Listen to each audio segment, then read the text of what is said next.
खाला की शादी हो चुकी थी। खालू दुबई में काम करते थे। खाला का एक 7 माह का छोटा सा बच्चा था। खाला शहर में रहती थी और हम गांव में रहते थे। मैं खाला का पसंदीदा भांजा था। वो मुझसे बहुत प्यार करती थी। पूरे खानदान में मैं उनका लाडला था। हमारी बहुत अच्छी बनती थी। हम एक दूसरे के साथ बहुत मजाक किया करते। मैं खाला से मोहब्बत कर बैठा था।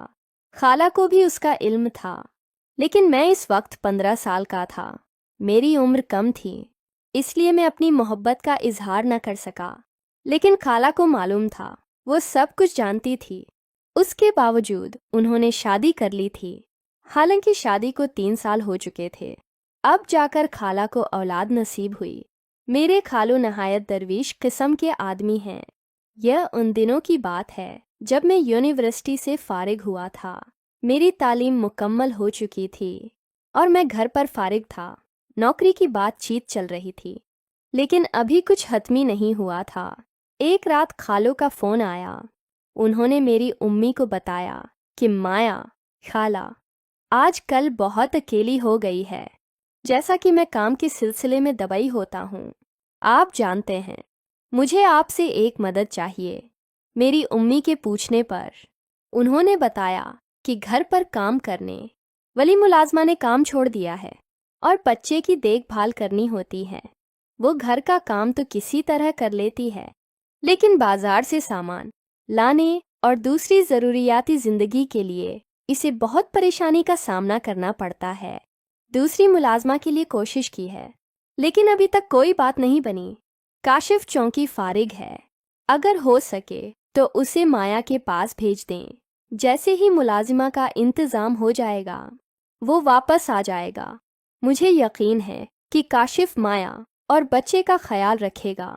मेरी अम्मी ने कहा, अब बेफिक्र हो जाओ, मैं कल ही काशिफ को माया के पास भेज दूंगी। रात को अम्मी ने मुझे बताया कि तुम्हारे खालों का फ़ोन आया था और वो बहुत परेशान थे। अम्मी ने मुझे सारी बात बताई और कहा कि कल ही खाला के पास चला जा। जब मैंने ये सुना तो मेरे अंदर खुशी की लहर दौड़ गई। मैं बहुत दिनों से खाला से मिलना चाहता था, लेकिन यूनिवर्सिटी की मसरूफियात की वजह से वक्त नहीं निकाल सका और खाला की भी नई नई शादी हुई थी। मैंने अम्मी से कहा, आप मेरा सामान पैक कर दें, मैं आज ही चला जाऊंगा। शाम को मैंने अपना सारा सामान बांधा और स्टेशन चला गया। मैंने ट्रेन पकड़ी और सीधा खाला के पास चला गया। इम्मी ने खाला को बता दिया था कि काशिफ आ रहा है, इसलिए खाला ने मेरा मनपसंद खाना बना लिया था। मैंने घंटी बजाई तो जब मेरी खाला ने दरवाज़ा खोला तो मैं उन्हें देखकर हैरान रह गया। खाला ने काले रंग का सूट पहना हुआ था, जिसमें वह क़यामत लग रही थी। वो पहले ही बहुत खूबसूरत थीं, लेकिन शादी के बाद तो उनके हिस्न में मज़ीद इजाफा हो गया था। जैसा हुसैन चेहरा हमारे पूरे खानदान में किसी का नहीं था। उनके जिस्म की हर चीज़ कमाल थी। मैं तो खाला को देखता ही रह गया। खाला ने मुस्कुराते हुए कहा, अरे काशिफ, कहाँ गुम हो गए? मैंने कहा, कुछ नहीं, मैं देख रहा हूँ, आप तो बहुत प्यारी हो गई हैं। मैंने खाला से कहा, मुझे गले नहीं मिलेंगी? ये कहना था कि खाला ने मुझे गले लगा ले आए और कहा, तुम अब भी नहीं बदले, बड़े शरारती हो। मैं अंदर गया। खाला का बेटा सो रहा था, तो मैंने उसे गोद में उठा लिया और कहा, ये तो बिल्कुल आप पर गया है। खाला ने कहा, चलो, बातें भी करते रहोगे या खाना भी खाओगे? फिर मैंने खाना खाया। रात काफ़ी हो चुकी थी, इसलिए मैं कमरे में जाकर सो गया। सुबह उठकर मैंने नाश्ता किया। खाला मेरे पास आकर बैठ गईं और कहने लगें, काशिफ, तुम भी समझदार हो गए हो। तुम्हारी खाला ने तुम्हें काम के लिए यहाँ बुला लिया है। मैंने कहा, खाला, ऐसी कोई बात नहीं, आपके लिए कुछ भी करना। वो गंगनाने लगे, इसीलिए तुम मुझे सबसे ज़्यादा अच्छे लगते हो। दोपहर को मैं और खाला फिल्म देख रहे थे कि छोटू रोने लग गया। खाला ने कहा, उसे भूख लगी होगी। मैंने छोटू को खाला को थमा दिया। खाला ने उसे अपना दूध पिलाया। मैंने ऐसा हुसैन मंजर जिंदगी में कभी नहीं देखा था। शाला ने मेरी तरफ देखा और कहने लगे, तुम्हारी नज़रें कहाँ हैं? मैंने कहा, खाला, कुछ नहीं। खाला ने कहा, मैं सब समझती हूँ, میں نے کہا ایسی کوئی بات نہیں۔ اگلے دن خالہ نے مجھ سے کہا کاشف مجھے بازار لے چلو۔ میں نے بائک نکالی اور خالہ کو بازار لے گیا۔ خالہ نے چھوٹوں کو صلاح دیا تھا لیکن پھر بھی انہیں جلدی واپسی کی فکر تھی۔ واپسی پر خالہ نے مجھ سے کہا تھوڑی جلدی چلاؤ۔ میں نے ایسا ہی کیا تو اچانک خالہ کا ہاتھ میرے اوپر آ گیا۔ میں جذبات میں آ گیا۔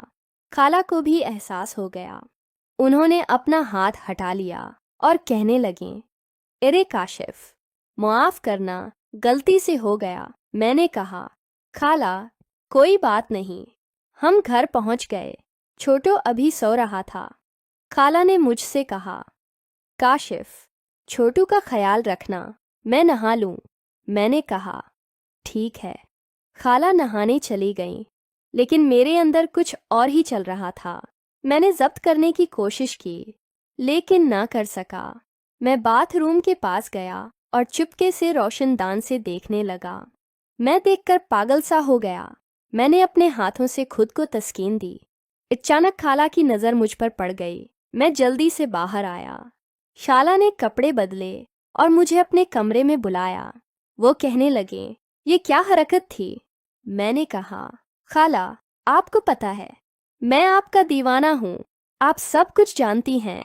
خالہ نے کہا کاشف وہ سب کچھ بھول جاؤ، اب میری شادی ہو چکی ہے اور تمہارے لیے میرے دل میں کوئی جگہ نہیں۔ وہ کمرے سے باہر چلی گئیں۔ شام کو خالہ نے مجھے کھانے کے لیے بلایا لیکن میں نہیں گیا۔ رات کو خالہ نے مجھے بلایا اور کہنے لگیں کاشف چلو اب غصہ چھوڑ دو۔ میری خالہ نے مجھے اپنے ہاتھوں سے کھانا کھلایا اور کہا کہ آج رات میرے کمرے میں ہی سو جانا۔ خالہ نے نائٹ ڈریس پہنی ہوئی تھی اور ان کا حسن اس میں چمک رہا تھا۔ میں نے کہا آپ اس ڈریس میں تو قیامت لگ رہی ہیں۔ خالہ نے کہا تم باز نہیں آؤ گے۔ رات کو خالہ نے کہا کاشف تیز سے میرے سر پر مالش کر دو، سر بہت درد کر رہا ہے۔ میں نے مالش کرتے کرتے اپنے ہاتھ خالہ کے کندھوں پر لے گئے۔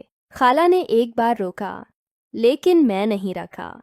خالہ نے کہا میں سب سمجھتی ہوں کاشف کہ تم کیا چاہتے ہو۔ میں نے کہا خالہ ایسی کوئی بات نہیں، میں تو صرف مالش کر رہا ہوں۔ خالہ نے کہا مجھے پتا ہے تم کون سی مالش کر رہے ہو۔